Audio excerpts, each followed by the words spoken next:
Alright, MS3, this is Captain Doherty here. Just continuing our series of videos talking about the OML and some of the discussions I've had with you all this past week. So the last video we kind of left off on a negative note.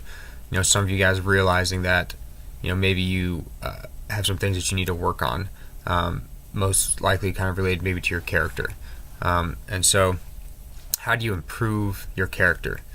That's a lot tougher question than how do you improve your PT score, or how do you improve your GPA.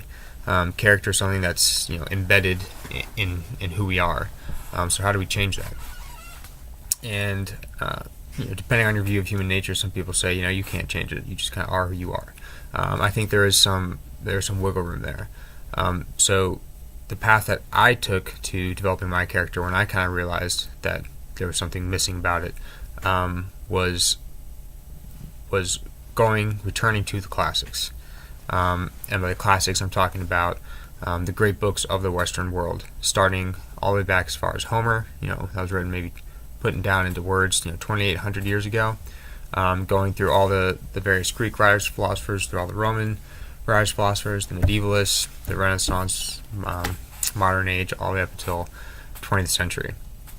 Now, obviously, I haven't read all of them. That would actually probably be impossible in a lifetime.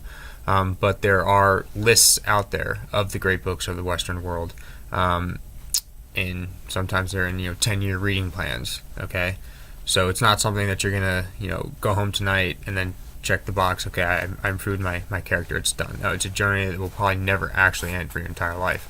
I'll probably still be reading and still being able to glean new information and learn from these books 50, 60 years from now, depending on how long I live. So I'm going to put a few descriptions of the various reading lists that you can take a look at. You can find a lot of these online. Since they're so old, there's no copyright on them, so a lot of them are just free online. You can read them on there. Obviously, you can go to library. All libraries will have all these classics if it's a decent library. Or you can start building your own personal home library. That's kind of the route that I've taken, because these books have obviously been around for hundreds, sometimes thousands of years.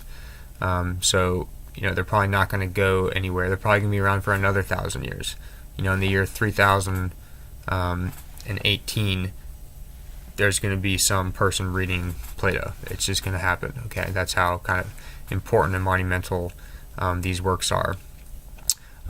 So yep, go ahead. The description. Start kind of choosing some of those books. My door is always open if you want more kind of discussions, more if you have questions on a book that you're reading, then you can certainly come by and we can have a chat about it.